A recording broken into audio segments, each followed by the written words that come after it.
Hi,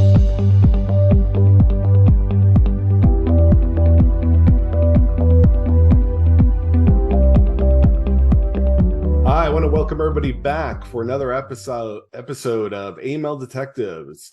Luckily, we're able to bring back Kim Manchester from ManchesterCF Financial Intelligence.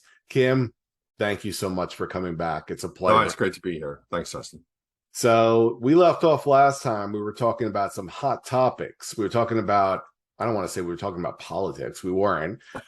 But social media and everything else. So definitely want to continue the conversation, but I want to focus a little bit more on FIUs.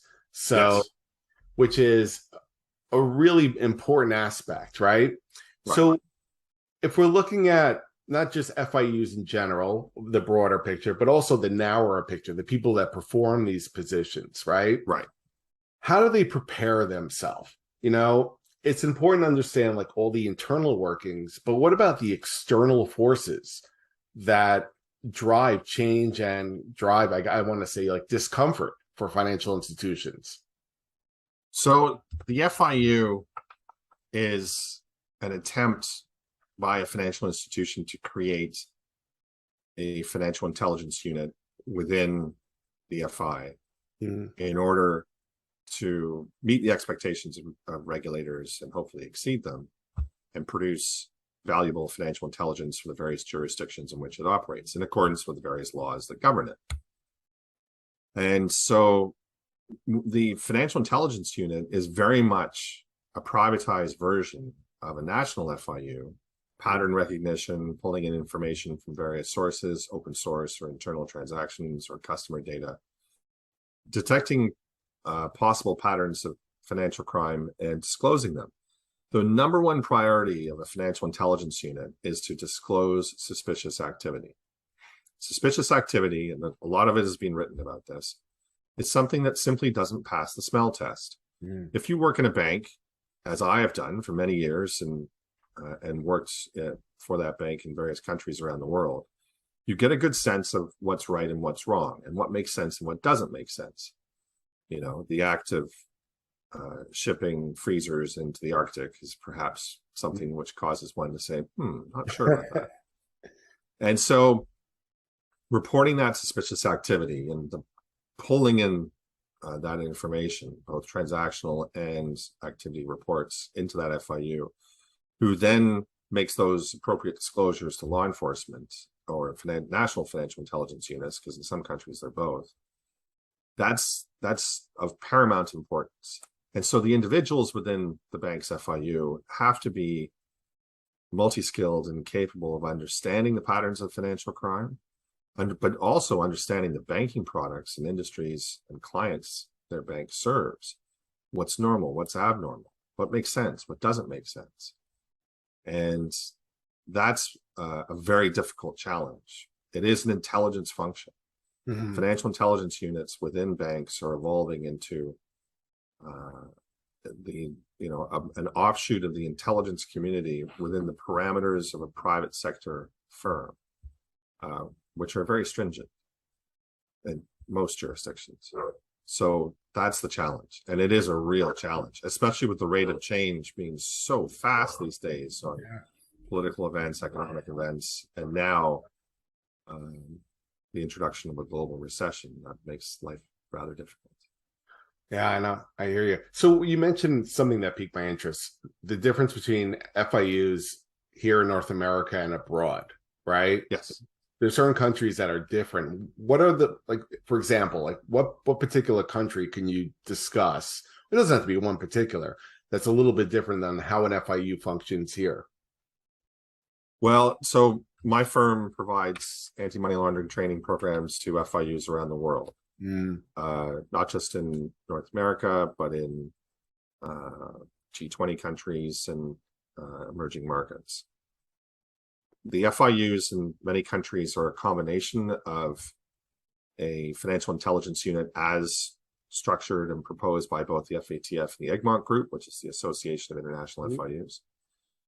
Some of them are standalone entities.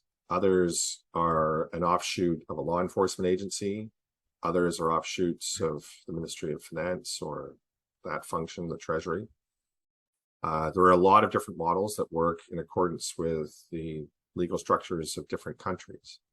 I've had the privilege of visiting a lot of foreign FIUs because we supply them with our products. And the one thing that is common are, this is going to sound a little crass, but they're usually vastly underpaid. They usually work 10 times harder than anyone else in the world. And they usually are trying to make the best of a very difficult situation. I've had the privilege of meeting with FIUs in countries that have been devastated by natural disasters, that have been devastated by corruption, and foreign governments, such as the countries you and I live in, try and make efforts to support those FIUs. I think that needs to be dramatically improved. I've always maintained that the best financial intelligence is often received from FIUs in countries with the smallest budgets, the smallest staff, and the most pressure from corruption and other forces. So supporting them is of paramount importance if we're going to make this global AML system work, let alone from the standpoint of terrorist financing or national security threats. That's even more important. No, that's cool. So you mentioned about FIUs that don't have much of a budget, for instance. So I guess just an explanation, like what do they do different? Like how do they maximize their resources? A bit of beg, borrow, and steal. ManchesterCF has provided FIU Connect to the Ukrainian FIU. They've been using it now for quite a while. And we did that for a variety of reasons, mainly to show our support. But I think you'll find a lot of FIUs rely on partnerships with the private sector to help bolster their capabilities. They rely on the ability to negotiate pricing for software, for hardware, because it's computers, telephones, and people. That's what it is. But the FIU has access to sensitive information, classified information that a bank's FIU would never have. And so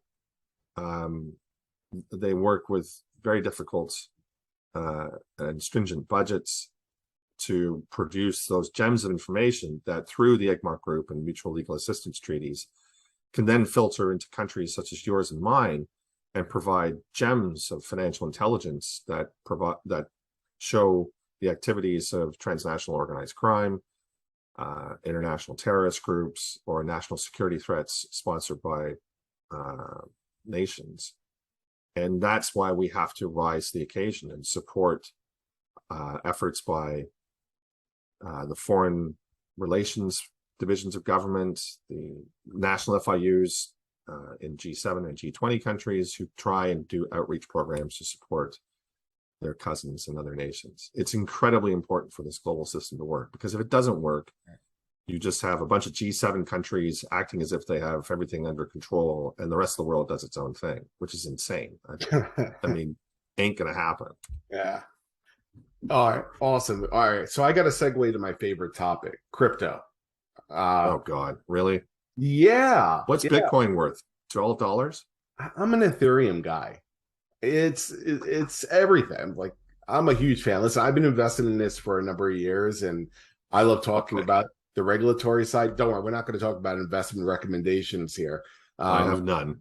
yeah. I stick to simple, very simple. Sure. But with the U.S.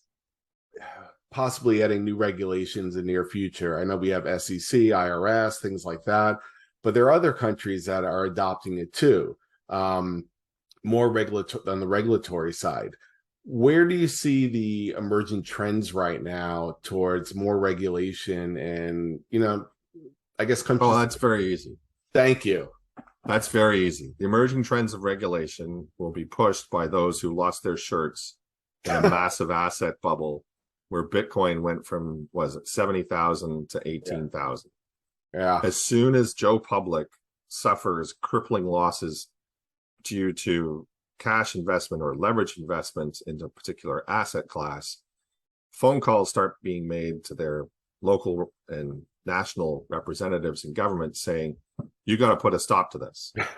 And in the era of crypto assets, you know, back when I was doing my undergrad 30 years ago, I was doing examinations of public key infrastructure and the application of that in modern financial systems. So this ain't news to me. And when you start pricing a mathematical asset the way these various crypto assets have been priced and create speculative bubbles, in come the regulators, come hell or high water. There's no choice. It's going to happen, whether it's SEC or NYDFS or OCC or any other collection of acronyms. And so what was previously held by those boasting that they were outside of the system, that, you know, the man can't get their hands on my coin, that, you know, we can self-regulate. Self-regulation, as soon as the words self-regulation come into play, that is a dog whistle for organized crime around the planet to rip off everyone they can in that particular asset class. It's happened for hundreds and hundreds of years. What's the best way to say this? Regulation is starting, you know, it's very reactionary, of course. You know, you mentioned when people lose their shirts, it's like they want to hold people accountable. Well, if we had this regulation in place, I would have been fine, right? Right. And with crypto, that's insane. Like, it doesn't work. It's not structured for that. A blockchain is not structured for the type of regulation that has traditionally been effective in the past, because the ability to transact on that blockchain in any jurisdiction around the world. If I sit on a beach in Chiang Mai in Thailand with 3 laptops and 5 iPhones, I can run a global empire. I can probably do it off 1 iPhone. And so trying to regulate and trying to impose KYC and customer due diligence and enhanced due diligence on a technology platform, much of which is common throughout a variety of different crypto assets, is a nice little effort, and it makes everyone feel warm and fuzzy inside, but it's effectively pointless. So as individuals go through the crypto asset bubble over the past 12 months, and they demand for regulation, and parents are upset that their 16-year-old kid has just lost 1.6 and are staggered at the fact that none of this is regulated, that regulation will kick in. It will be incapable of providing people the assurances that they want, and the crypto asset market will continue to evolve. So it's going to be filled with a lot of noise and a lot of hopes and dreams for effective regulation, that due to the structure of what is blockchain, what are crypto assets in various forms around in use around the world, that's just not going to work. So we're going to end up with another smorgasbord of complexity and stupidity, which is why I try and shy away from it. Well, it's funny, like about a month ago, I had my family over, you know, one of those events, and my uncle showed me a commercial on his phone, and it was really funny. You know, into the commercial, gentleman stands up, I'm a millionaire. You know, I just made a fortune in crypto. 10 minutes later, it cuts in, I need a job. Then another 10 minutes later, I'm back to a millionaire. But that's how it is. It's crazy. It's volatile. Well, there is some interesting aspects of investment which appear in the crypto world and in all asset classes, which is leverage is powerful going up and just as powerful going down. And it's incredibly difficult to make really good money in any asset class. And it's also even more difficult to recoup any major losses that you've made in that asset class. Yeah. And people are forgetting the fundamentals. People are thinking that this is a revolution in mindset. There is a cult-like mindset attached to so much of this industry in crypto assets that it creates a detachment from reality. Yeah. Those who are capable of maintaining a realistic lens through which they invest in crypto assets will likely have done very well, will continue to do very well, because they're not disappearing. They're going to still be in use. But much like the dot-com craze at the turn of the 21st century, a lot of the established names during the dot-com era vaporized into dust. Yeah. But in their place were some of the stalwarts of today's modern tech industry. Mm. So choosing which of those firms will be in it for the long run is going to be a hobby of stock pickers around the world. Mm.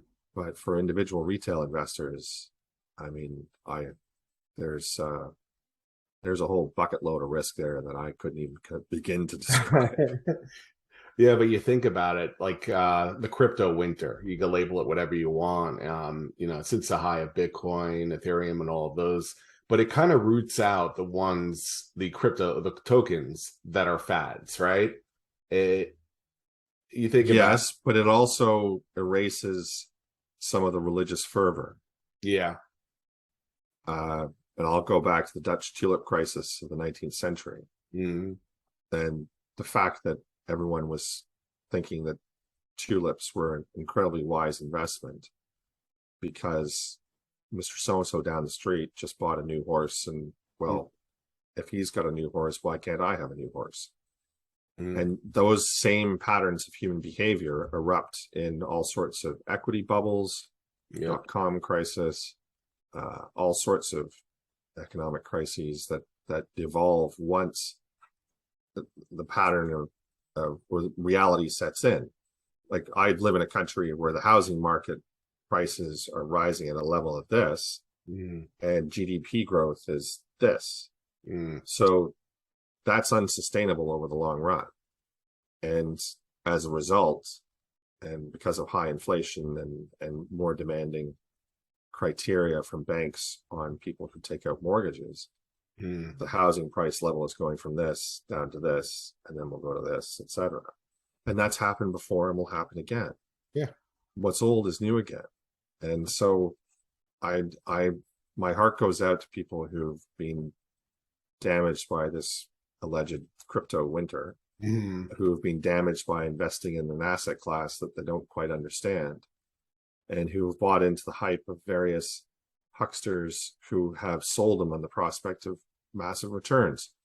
I've been amazed at the fact that organized criminal activity on pump and dump schemes in equities and pink sheets and other stocks and regular investments over the past few years has been next to zero. Yeah. And that's because traditional boiler rooms and other elements of organized crime have focused away from traditional investments and focused, I would assume, a lot on crypto. Because the wonderful thing about crypto is that it's unregulated. Well, the problem of it being unregulated is that's when all the bad guys jump in, because the words self-regulation are an invitation to every dirtbag to jump in, because he knows that the good guys aren't watching. And that's disappointing, because, if Matt Damon's on screen pledging to be bold and encouraging young and foolish minds to use their Visa cards to buy into a crypto asset based purely on Matt Damon, then we're no longer dealing with a realistic prospect of a responsible marketplace. Yeah, I think that was the peak when that commercial came out. Could be. Yeah. There could be another peak that comes through. Oh, yeah. We'll have a lot of Bitcoin, when Cyprus went through its banking crisis in 07, 08, or no, it was afterwards. There was a banking crisis, and they were using Bitcoin because there were limits placed on the daily withdrawal of euros from ATMs. And so in order to buy bread and pay for things, people were starting to transact on Bitcoin because it was a viable alternative, because it was completely unregulated. There was nothing the local government could do. And so that may emerge in certain countries which are facing great economic peril, which they'll switch over to this crypto asset to save themselves. But that's the last refuge of the damned, isn't it? Yeah. I mean, we've seen several national economies boast that they're all Bitcoin based, and none of these economies are in countries that I would describe as pillars of the international financial system. They just aren't. So they've fallen into the craze as well. And unfortunately for financial intelligence units within financial institutions and national FIUs, they've got to monitor all this, because embedded in these enormous financial flows. There's dirty money sloshing around Mm. for all sorts of purposes, whether it be money laundering, terrorist financing, human trafficking, et cetera, et cetera. And that's placing a tremendous burden on the FIUs within banks to sort out this mess, and their interaction points to firms or individuals who are connected into this industry. You know, I wouldn't wish that on my worst enemy. And they're trying to run a daily risk assessment, calculating their exposure and the risks involved in interacting with clients and industries that may or may not be fronts for crypto, may or may not be involved in crypto to an extent that they're not disclosing. That's scary stuff. It is. It is. Well, Kim, listen, it's been a pleasure having you on for this It's episode. good to see you again. You